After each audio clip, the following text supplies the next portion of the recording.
As we continue, of course, to bring you live developments coming out of the 80th session of the United Nations in New York. We take you live to President Cyril Ramaphosa, who is addressing the Forum Council for Foreign Relations as we continue to watch those developments.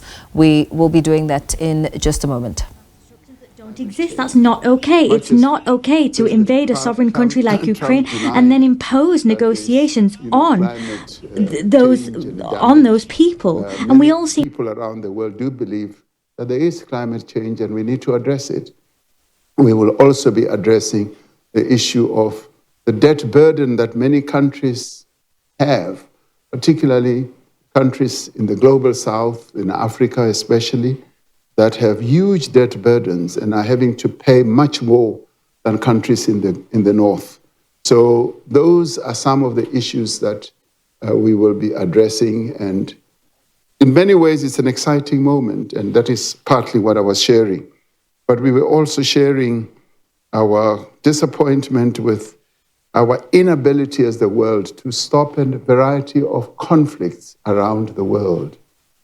The conflicts on our own continent, the Democratic Republic of the Congo, Sudan. Sudan is possibly the worst because unprecedented deaths and displacements of people is taking place, and the world is hardly ever aware of what is taking place in the Sudan. And of course, the war that rages on between Russia and Ukraine is a major concern. And also in the Middle East, that too is a concern, and we raise that because we do believe that the world needs to pay attention to a number of these issues. And we didn't talk much in my speech about the developments in my own country, in South Africa. We have gone through, I would say, maybe three eras when we developed greatly during President Mandela's time and President Mbeki's time, and then we faced decline during the presidency that followed thereafter, where we had what we call state capture, the capture of state institutions, and corruption was rife, and we're now dealing with all that. But in the course of all that mess that happened, a number of key companies, if you like, that are involved in the services, for instance, in electricity and water and logistics, were also captured and collapsed. So we're in the process of raising them from the floor, and we're making progress. We are, however, pleased that a number of companies around the world still retain an interest in investing in South Africa. We've got 600 US companies that have retained their interest in South Africa. And many more still want to come and invest. And recently, we've had a wave of investments flowing in from Google, Amazon, and all those big tech companies. They've established their data services centers, and they see South Africa as an entry gate into the rest of the continent, correctly so, because we are the most industrialized nation on the African continent, and through utilizing the Africa Continental Free Trade Area, which is like a free trade agreement amongst all the countries on the continent, we will be the most industrialized to be able to drive the commerce and trade that should ensue. And to that end, we want the Africa Growth Opportunity Act to continue, AGOA, and also the tariffs that President Trump is seeking to levy on us and has already started to be reduced. And that AGOA treaty should continue. And we are now involved in negotiations with the United States Trade Representative to see the extent to which we can reduce that. And we've also been insisting that the trade between South Africa and the US is mutually beneficial. It's not a one-way trade process. US workers are also employed by companies that trade with South Africa, and similarly, we are also having workers who are employed by US companies. So the two hands in African tradition should continue washing each other, and that is what we hope will continue to happen. Sorry for boring you. So, Mr. President, let's continue about the domestic situation in South Africa. And you are now the head of a government of national unity. Yes. For the first time since the founding of modern South Africa, the ANC didn't win an outright majority. Indeed. I'm curious what are the pros and cons of heading a government of national unity and dealing with those issues of corruption, of the tariffs, state capture, load shedding. All of those things are very, very difficult issues. Is it making it harder or easier? Well, many things in South Africa are a big challenge, but there are also many things that are really exciting because they give rise to great opportunities to pick ourselves up from where we are to a much better plane. And the ANC, the party I lead, lost its majority, and largely for two reasons, because our former president broke away and formed his own party, and he has a great following in one of the provinces. So that reduced our majority, and he had his own gripes, and he was largely also the person who led the government during the state capture era.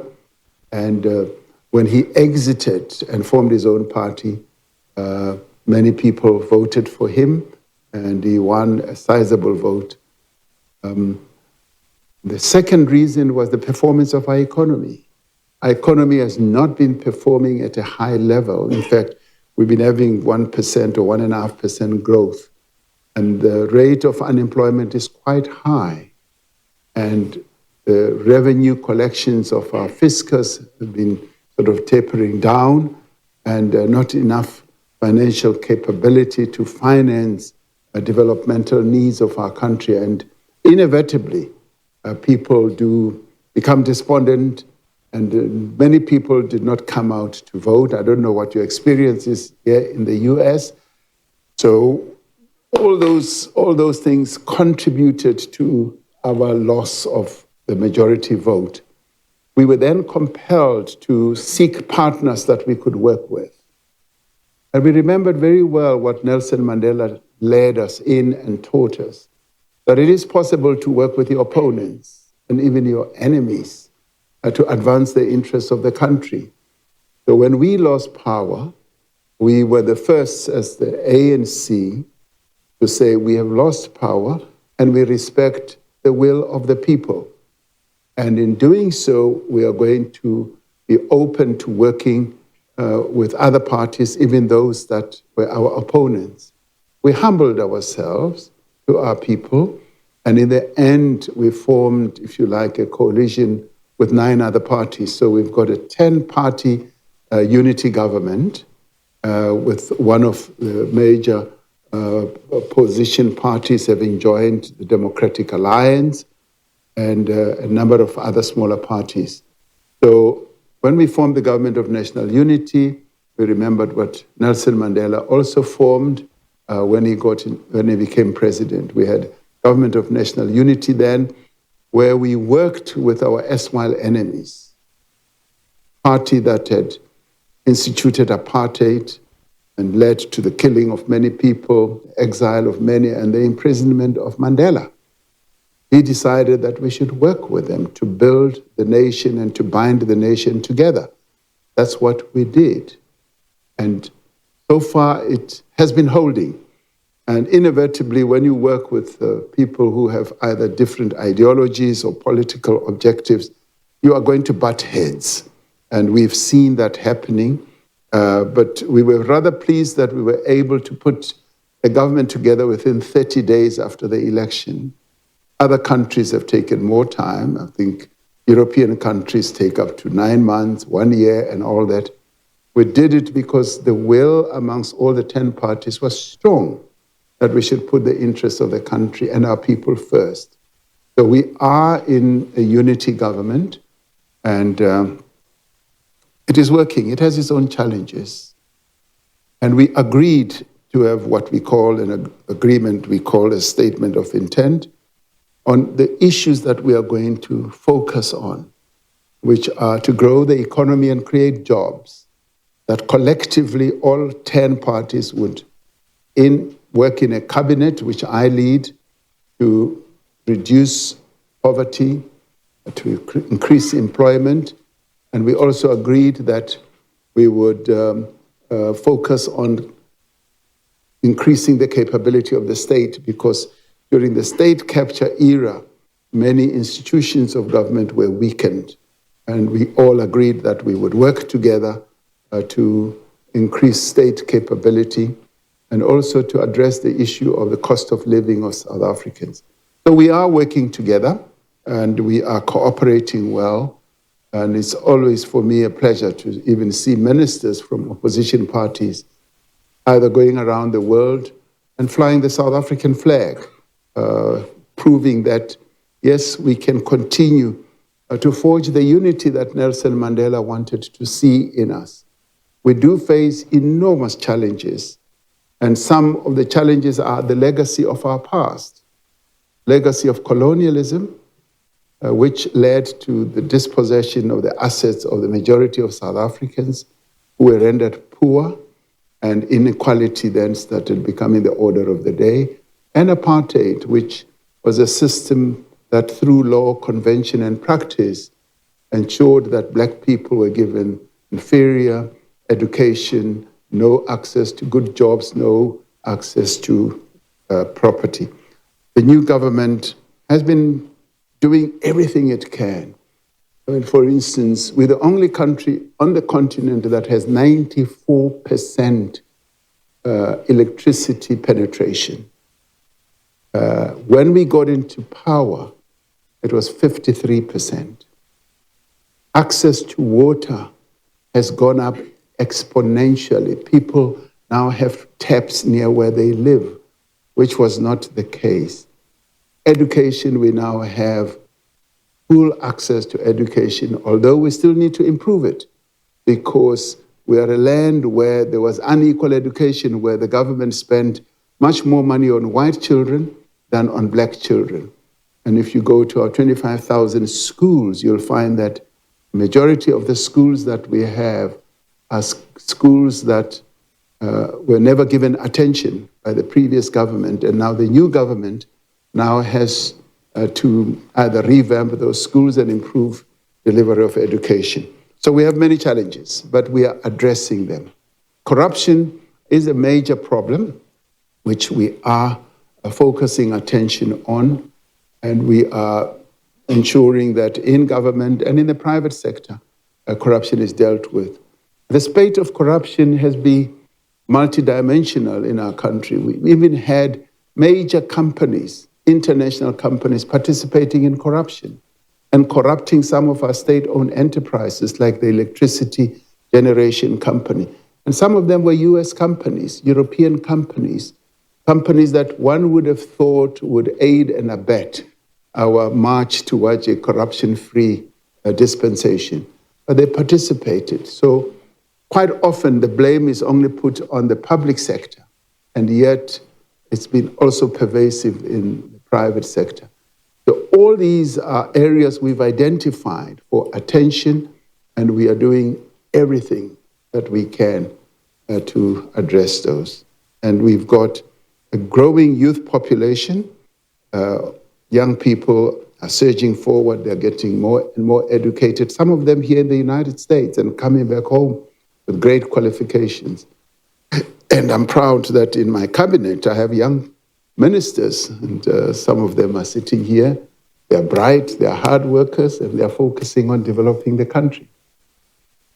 That's who we are. Excellent. So now we're going to open it questions, both in the room and virtual. I think we usually do 2 questions in the audience and 1 virtual. And that young lady had, hi, okay, yes.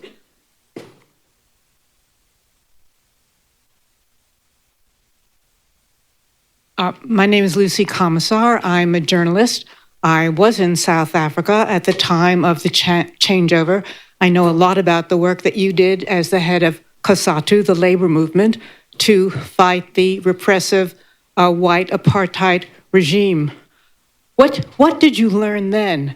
in the strategy that you and your fellow fighters against repression learned that now helps you understand what you are doing now and what you should be doing now to fight the repressive Israeli apartheid regime?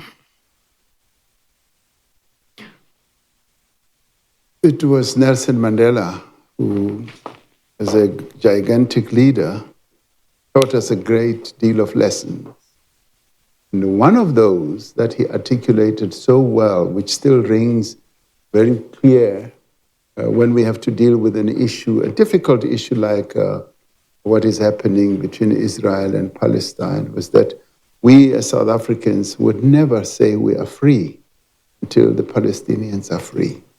And he didn't say that because he was a good friend of Yasser Arafat. He was saying that because we saw in that part of the world a system that was similar to ours, apartheid. And it appalled him. It pained him to even come to that conclusion.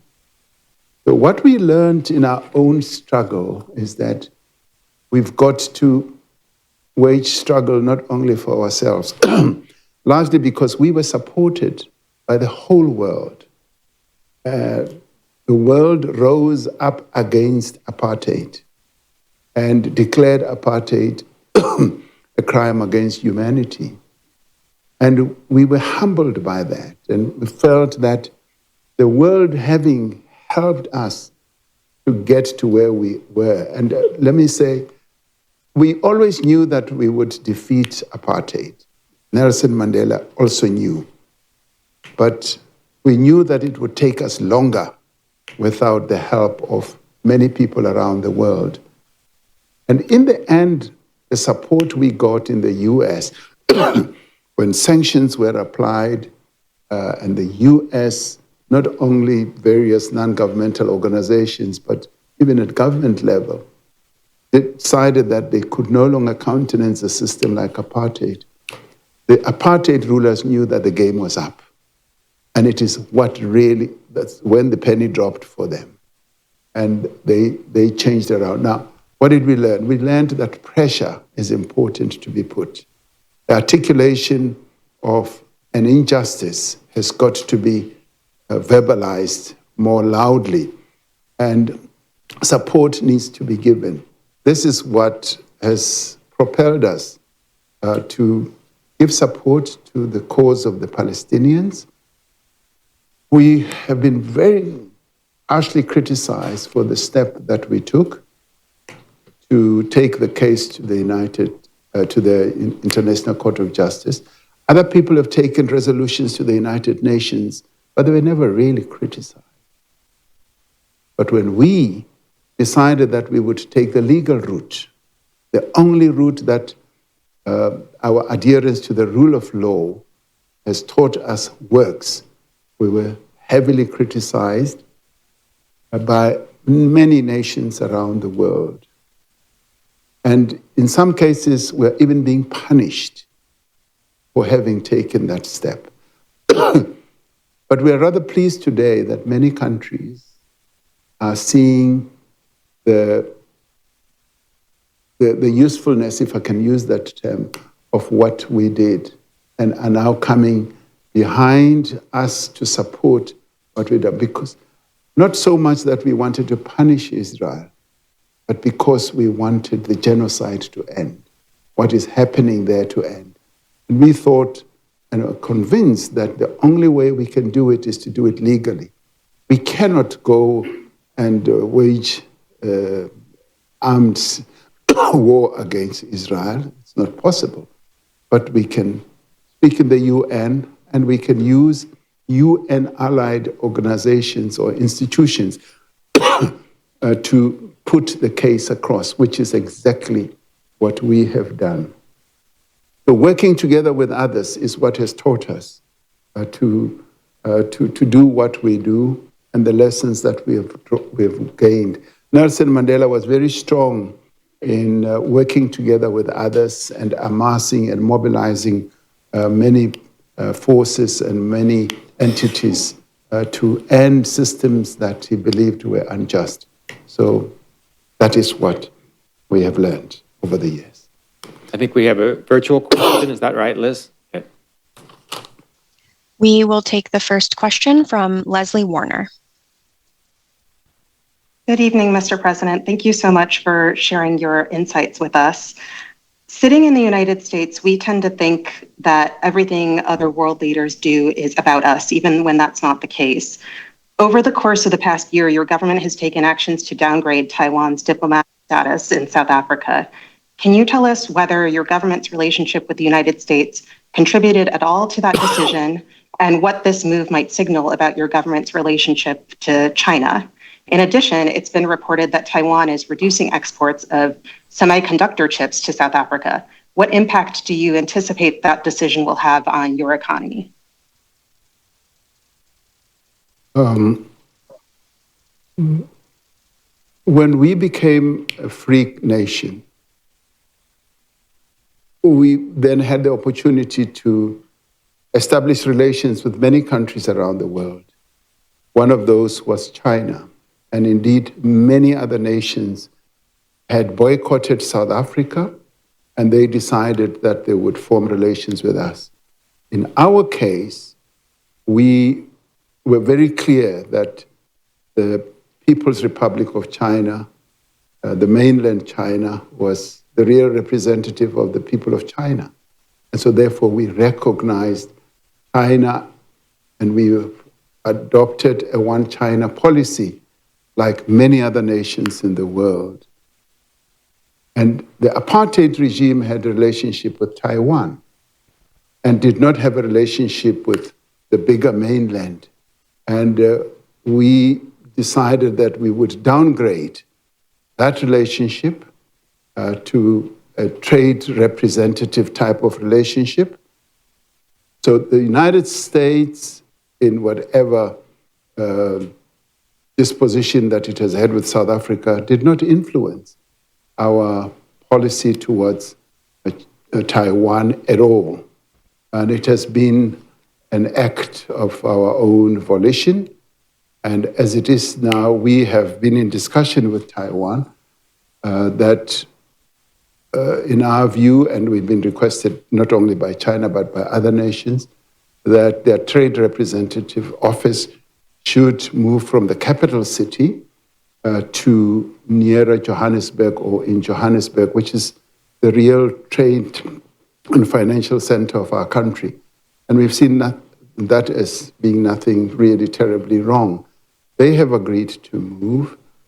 The reduction of exports to South Africa obviously will impact on us, but we will always find a way of dealing with them or with that issue. So in our view, the step that we have taken has been taken by many other countries in the world with regard to Taiwan. And our view is that it should not be over-politicized. What needs to be politicized is the fact that we recognize China and we have a one China policy, which many other countries also recognize. The United States also recognizes or has a one China policy, as I understand. So I don't see that as a major problem. Question from in here. Yes, ma'am. Mr. President, so it's such a privilege to be able to ask you my random question for today, but I just wanted to ask, my name is Swati Manjukanti, and I wanted to ask, you mentioned AGOA as a key strategy for improving trade relations with the U.S. Other national representatives have also spoken about other relationships that they're trying to strengthen with other nations to kind of balance what's happening with the U.S. government right now. And I'm curious if you are also pursuing alternative options for South Africa as well. Yes, South Africa. I guess what President Trump did was a wake-up call for us. Not so much because we were not trading with other countries, but a wake-up call in saying that we need to upgrade our relations, our trade relations with many other countries in the world. So we've now embarked on an outreach program, which is led by our Minister of Trade and Industry and Competition, Minister Tau. And we're going around the world and improving our trade relations with many other countries. And we're finding many countries receptive. And some of them are saying, we've been waiting for you. What took you so long? So we are now establishing a number of, or setting up a number of trade relations, free trade areas or free trade agreements with many parts of the world, the Middle East, in Asia, and Latin America as well. And that does not mean that we don't want our relationship for trade to be strengthened with the United States. The United States is our second largest trading partner outside of China and outside of Europe. Of course, Europe is a number of other countries.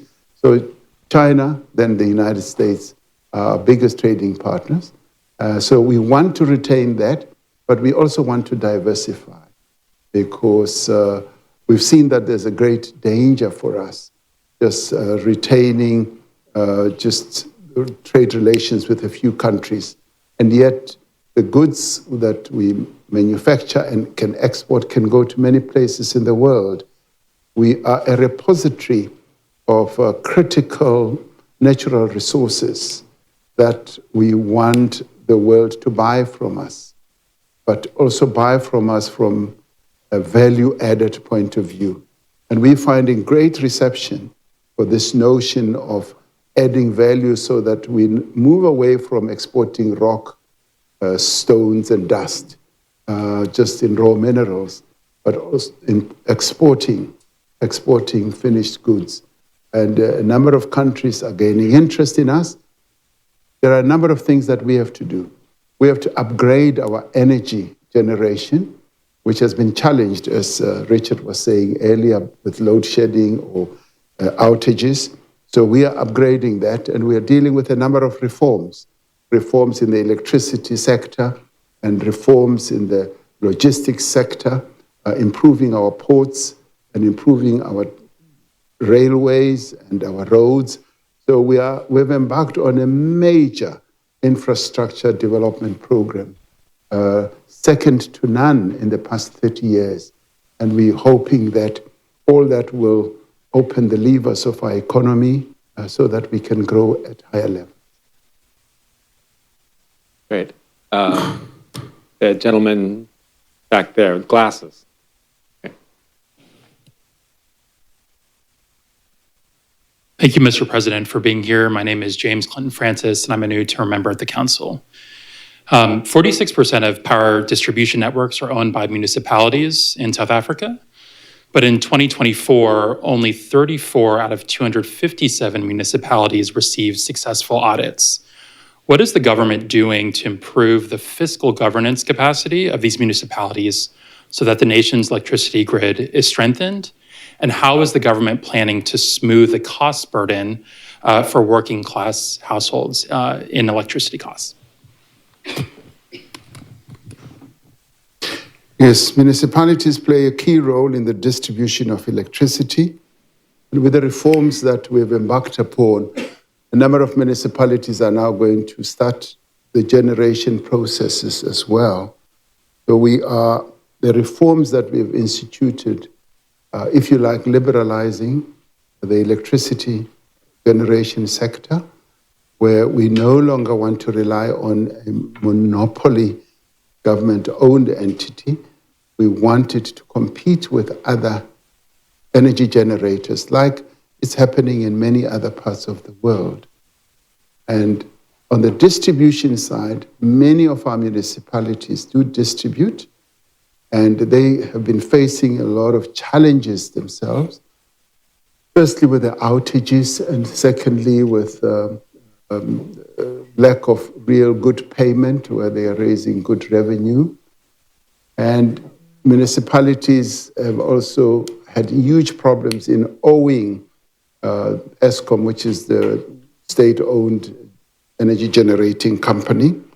And as a result, the municipalities themselves have faced enormous challenges of capacity, of revenue collection, And as a result, a number of them have had poor audits by the Auditor General, because the Auditor General audits all of them.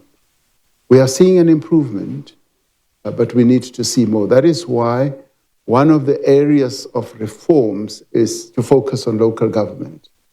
Local government has been the weakest link in the government architecture, which we are now attending to and addressing. And you raised the question of the costs for households. We've instituted a system of supporting indigent families. As poverty has risen, we've found that there are many families that are indigent that need support. And we've been subsidizing their electricity costs as well as water.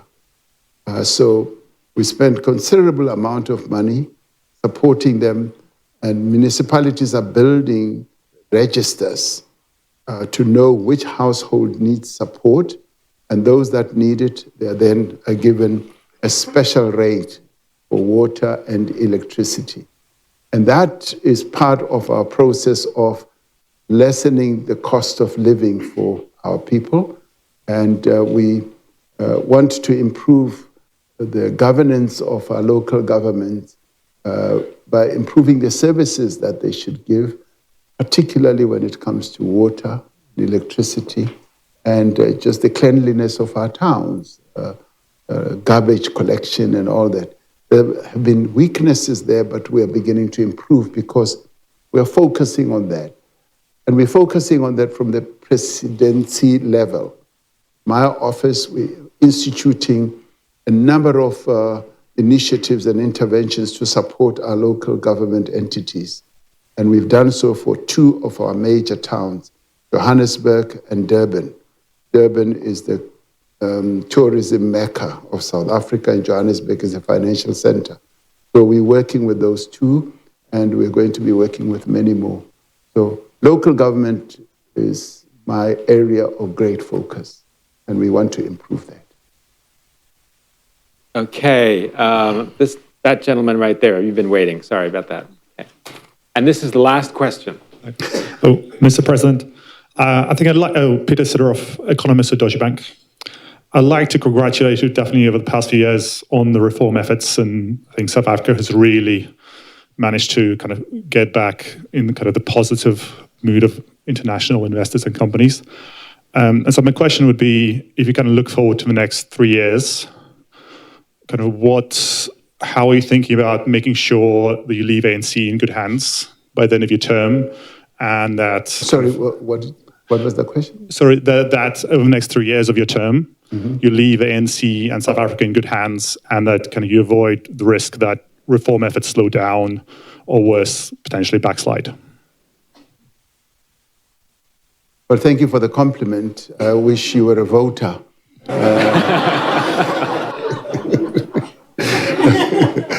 We are moving with the reforms, and I'd like us to move faster. And we are moving fast.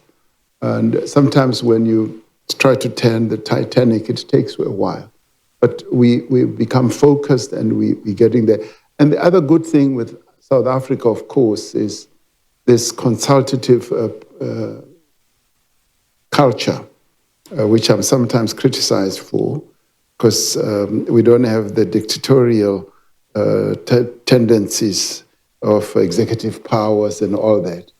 A constitution, we often say it's the best constitution in the world, and we learned a great deal from the US Constitution.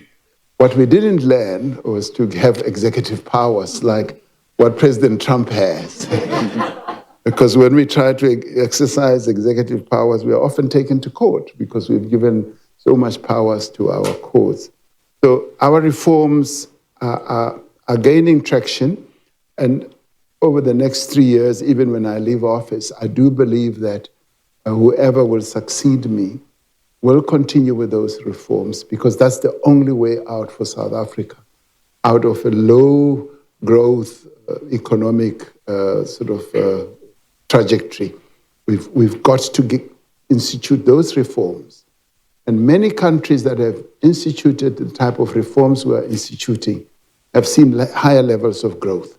So that is the lesson that I am beaming out to my colleagues in government and in the party and so on, that is the only way in which we can grow our economy and deliver a better life to South Africans. So I see that continuing and see that gaining more traction and more durability. And the good thing is that, when I was getting to this point, the culture that we have in South Africa is being able to work with other key stakeholders in the country, in the economy, as in labor, as in business, as in non-governmental organizations, you name them, from religious organizations to traditional leaders who are kings and chiefs and what have you, sporting organizations. We have a system of putting them all under one roof. We've been able to institute the reforms now on issues that many countries would never really do, such as how do we fight crime and corruption? We cooperate with the private sector because they have certain capabilities that they also contribute that can make us work a lot better. We've embarked on another process now that after 30 years of sort of freedom, Richard would be interested in this, we've decided that we should have a dialogue amongst all South Africans to talk about the future of our country for the next 30 years. So I call the dialogue. It's going to easily involve up to 10 million people meeting at the local government level, at ward level, county level, you would call it, and talking about the challenges the country faces and what future we want, the type of South Africa we want, and all that will then be put together. We've done this in the past. You may want to know that when we drafted our constitution, Richard, I think it was after you collaborated with Madiba to write a long road to freedom. When we drafted our final constitution, because we had an interim constitution, which enabled us, one, to end apartheid and elect a new government, and then we negotiated the final constitution, which we now have, and had it adopted in 1996, which Nelson Mandela signed. That process was the broadest consultative process that South Africa has ever seen since the drafting of the Freedom Charter, which you wrote, which you also collaborated with Madiba as he wrote his book. It involved millions of submissions that were made about our Bill of Rights, about all manner of other things, which expressed the wish of South Africans in terms of what country they wanted to see and the constitution they wanted to have. Now we've embarked on another journey, which is a national dialogue, which is going to have up to 10 million people, as I said, participating, talking about the future. So South Africa is therefore a country where the consultative processes tend to take place, and we consult on everything and hope that we will have the best outcomes that we could ever have for the people of South Africa.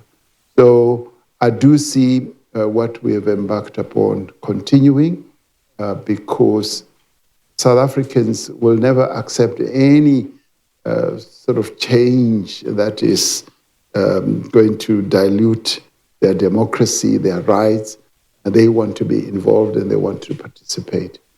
That is the South Africa that Nelson Mandela built, and that is the South Africa we continue to take forward, working together with our people.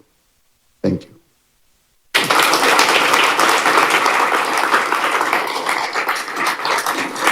Well, maybe we should do that here, have that dialogue.